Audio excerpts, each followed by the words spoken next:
नमस्कार दोस्तों, स्वागत है आपका हमारे चैनल पर। और आने वाले 2022 में उत्तर प्रदेश में विधानसभा के चुनाव हैं, ये आप सबको अच्छी तरीके से पता है। और इसी बीच कांग्रेस का एक और विकेट गिर चुका है और यहीं से नई पारी शुरू हुई है। जितिन प्रसाद जो कि उत्तर प्रदेश से कांग्रेस के एक बड़े नेता हैं और आज उन्होंने कांग्रेस को छोड़कर भाजपा का दामन थाम लिया है। और इन्हीं सारे जो आज इन्होंने भाजपा का दामन थामा है, इसी को लेकर आज उत्तर प्रदेश के मुख्यमंत्री योगी आदित्यनाथ ने जितिन प्रसाद का स्वागत किया है। और उन्होंने कहा है कि उत्तर प्रदेश में आने वाले चुनावों को लेकर भाजपा को उत्तर प्रदेश में एक मजबूती मिलेगी। और इसी के साथ योगी आदित्यनाथ ने जितिन प्रसाद का स्वागत किया। अभी तक जो कांग्रेस इस तरीके की बातें कर रही थी और ये कह रही थी कि योगी आदित्यनाथ की सरकार की तरफ से ब्राह्मणों का अपमान किया जाता है, और आज वही कांग्रेस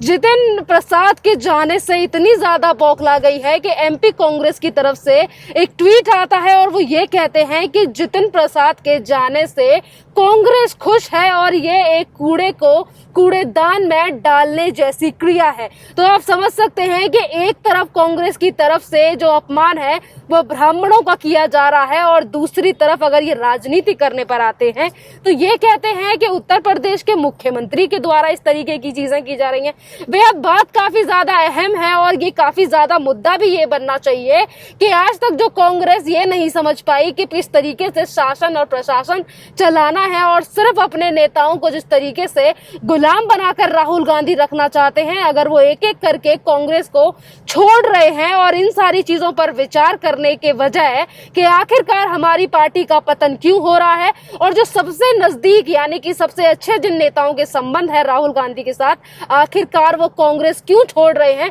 इन सारी चीजों पर विचार करने के बजाय कांग्रेस क्या कर रही है? कांग्रेस ब्राह्मणों का अपमान कर रही है, कांग्रेस अपने नेताओं को कूड़े का डब्बा कह रही है। और जिस तरीके से यहाँ पर एक और बात है कि जितिन प्रसाद के पिताजी भी कांग्रेस में थे, और जिस तरीके से कांग्रेस अपमान कर रही है अपने नेताओं का, तो ये भी एक अहम बात है कि अगर हम स्वागत करने वालों की लिस्ट की या फिर जिन लोगों ने ट्वीट किया या फिर बधाई दी है, तो इसमें हम जिक्र करते हैं हेमंत बिस्व शर्मा ने भी स्वागत किया है जितिन प्रसाद का। और उन्होंने कहा है कि डूबते हुए जहाज से सही है जो कि जितिन प्रसाद अपने आप टाइम रहते हुए आ गए हैं, और इसके साथ उन्होंने स्वागत भी किया। आप सभी को पता है कि अगर हेमंत बिस्व शर्मा इन सारी चीजों को लेकर आज ट्वीट कर रहे हैं और जितिन प्रसाद का उन्होंने स्वागत किया है, तो क्या हाल है बड़े नेताओं का और योग्य नेताओं का इस वक्त पे कांग्रेस के राज्य में। कांग्रेस को लेकर जिस तरीके की टिप्पणियां हमने पहले देखी हैं और जो पहले चीजें हमें देखने को मिली हैं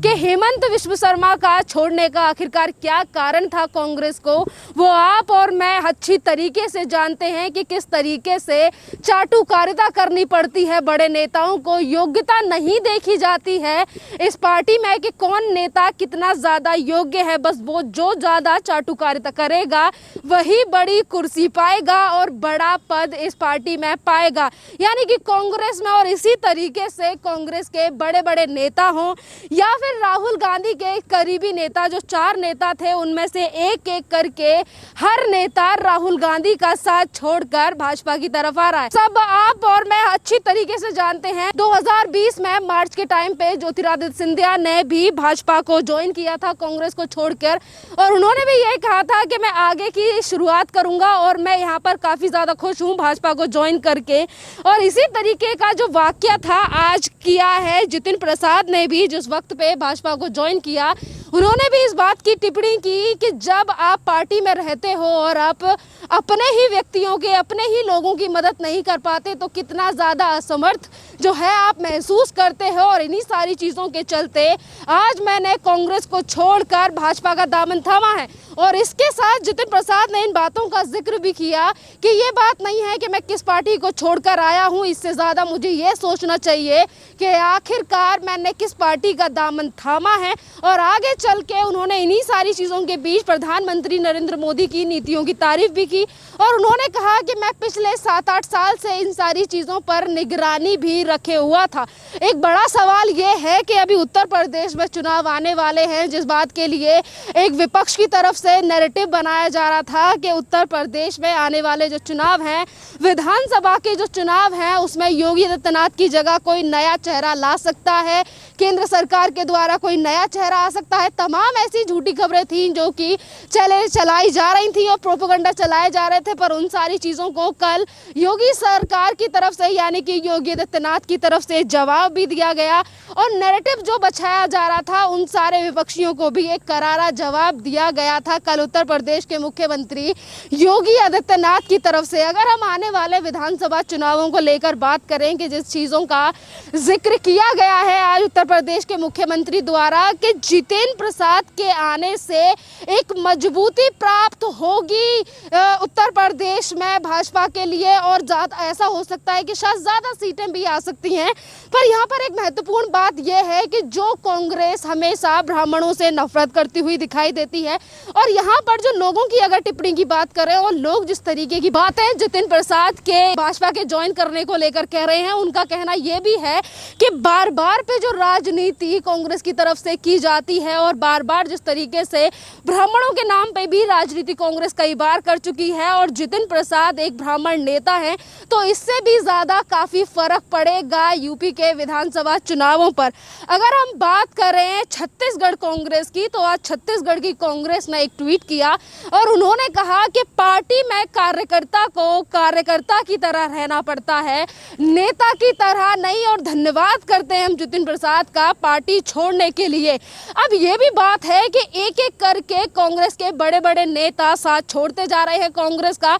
और उसके बाद जो ट्वीट आया है यानी कि छत्तीसगढ़ कांग्रेस से वो इस तरीके की बातें करते हैं और बाय बाय बोल रहे हैं। तो यहाँ पर जो लोगों की प्रतिक्रियाएं हैं वो ये भी है कि ऐसे ही कांग्रेस हर एक बड़े नेता को खोती रहेगी और यही बाय बाय करती रहेगी। मतलब वही बात हो गई यहाँ पर तो कि खिसियानी बिल्ली खंबा नोचे, जिस तरीके की चीज़ें यहाँ पर लोगों की है, प्रतिक्रियाएं लोगों की हैं, वो मैं आपके साथ यहाँ पर शेयर कर रही हूँ कि किस तरीके की चीज़ें और क्या बातें कर रहे हैं लोग इन सारी चीज़ों को लेकर के। आज जितेंद्र प्रसाद ने जो भाजपा पार्टी का हाथ थामा है, एक एक करके हर किसी का नंबर आ रहा है। और ये बात अगर हम छत्तीसगढ़ या फिर कांग्रेस की, अभी इंतजार सभी लोगों को राहुल गांधी का भी है, सोनिया गांधी का भी है और प्रियंका वाड्रा का भी है कि आखिरकार इन सारी चीज़ों को लेकर जितेंद्र प्रसाद ने आज जो कांग्रेस को छोड़ा है इसको लेकर क्या प्रतिक्रिया आती है। क्योंकि ज्योतिरादित्य सिंधिया ने जिस टाइम पे 2020 में 11 मार्च को जब कांग्रेस को छोड़ा था और भाजपा का दामन थामा था,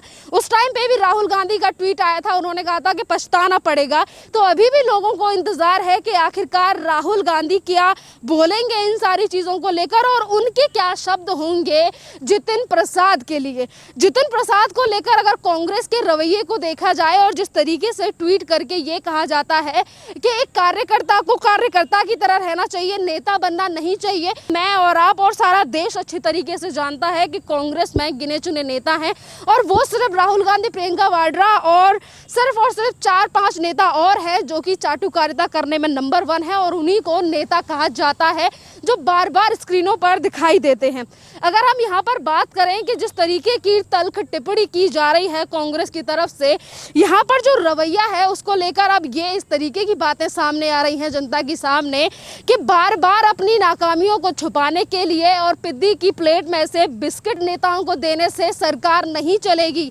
जिस तरीके से पार्टी में से एक एक नेता और हर बार कोई ना कोई बड़ा नेता जो कि राहुल गांधी के काफ़ी ज़्यादा करीब है, यानी कि चाहे फिर हम बात करें ज्योतिरादित्य सिंधिया की जो और या फिर जितेंद्र प्रसाद की, इसके बाद 2-3 नेता और हैं जैसे कि सचिन पायलट हैं, इसके अलावा 1-2 नेता और हैं जो राहुल गांधी के काफ़ी ज़्यादा करीबी माने जाते हैं। अगर इसी तरीके से कांग्रेस के बड़े बड़े नेता और जो योग्य नेता हैं जिनको जनता आज भी कांग्रेस में पसंद करती है और ये कहती है कि इन नेताओं को आगे आकर काम करना चाहिए, अगर यही योग्य नेता आज कांग्रेस का साथ छोड़ देते हैं तो वो समय दूर नहीं है कि जिस तरीके के कांग्रेस पूरी तरीके से हमारे देश से गायब ना हो जाए। और यहीं पर अगर छत्तीसगढ़ की कांग्रेस के ट्वीट की बात करें तो कांग्रेस की जो ट्वीट है यानी कि कांग्रेस की जो पार्टी की तरफ से ट्वीट किया गया है कि बाय बाय और ऐसे लोगों को पार्टी छोड़ देनी चाहिए, तो यहाँ पर पार्टी को एक बार विचार विमर्श करने की ज़रूरत है कि आखिरकार इतने बड़े बड़े बड़े नेता, अगर हम बात करें जितिन प्रसाद की, तो जितिन प्रसाद कोई नए नहीं है कांग्रेस में। इनके पिताजी और 3 पीढ़ियों से ये कांग्रेस में है और आज जितिन प्रसाद को अयोग्य बताने वाली कांग्रेस वही है जिन्होंने केंद्र में पेट्रोलियम का नेता बनाया जाता है और भी कई सारे जो पद हैं वो जितिन प्रसाद के लिए कांग्रेस के द्वारा दिए जाते हैं। और आज जब कांग्रेस को छोड़कर वो चले गए हैं और वहीं पर भाजपा को सपोर्ट करने की बात कर रहे हैं 2022 के चुनावों में, उन्होंने ये भी कहा कि मैं आशा करता हूं कि मेरे जो समर्थक हैं और मेरे जो लोग हैं मैं उनकी मदद कर पाऊं और अच्छे कामों में पीएम नरेंद्र मोदी यानी कि भारत के प्रधानमंत्री का सहयोग कर पाऊं। तो यहीं पर कांग्रेस की तरफ से कहा जाता है कि ये अयोग्य मंत्री थे। एक अयोग्य मंत्री को इतने बड़े बड़े पदों पर बिठा देना और उसके बाद अगर वो मंत्री पद छोड़ दे तो ये कहना कि ये तो काफी ज्यादा अयोग्य थे। तो यहाँ पर जो जनता का विश्वास और जनता जिस तरीके की बातें कर रही है वो हमेशा हम आपके सामने रखते हैं और यहाँ पर भी मैं आपके सामने उन सारे लोगों की प्रतिक्रिया रखूंगी कि जो आज सोशल मीडिया पर काफी ज्यादा ट्वीट कर रहे हैं, कमेंट कर रहे हैं इन सारी चीजों को लेकर कि आखिरकार कांग्रेस हो या फिर कोई भी आला कमान या फिर सोनिया गांधी, इन लोगों को किसी को भी अयोग्य ठहराने से पहले ये सोचना चाहिए कि आखिरकार वो कौन सी कमियां हैं जिनके चलते बड़े बड़े नेता जो कि काफी सालों से कांग्रेस के दामन थामे हुए थे और पार्टी को आगे ले जाने का प्रयास कर रहे थे, ऐसी कौन सी बातें हैं जिसकी वजह से आज ये नेता पार्टी को छोड़कर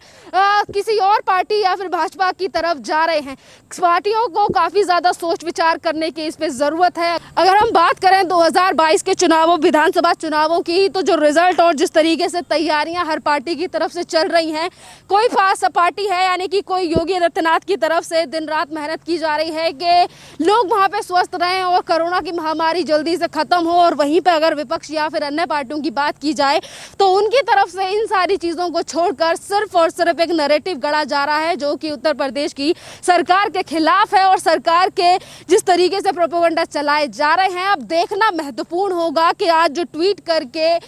उत्तर प्रदेश के मुख्यमंत्री योगी आदित्यनाथ ने कहा है कि जितिन प्रसाद के पार्टी में आने से मजबूती मिलेगी और जो ब्राह्मण समाज है उनकी तरफ से, क्योंकि ब्राह्मण की अगर हम बात करें, वैसे तो धर्म को लेकर हमें ज्यादा नहीं चीजों को छेड़ना चाहिए, पर अगर जितिन प्रसाद ब्राह्मण समाज से आते भी हैं तो इसको लेकर ये बात कही जाती है कि भाजपा में पहले से भी काफी और नेता हैं जो ब्राह्मण समाज से आते हैं। अब देखना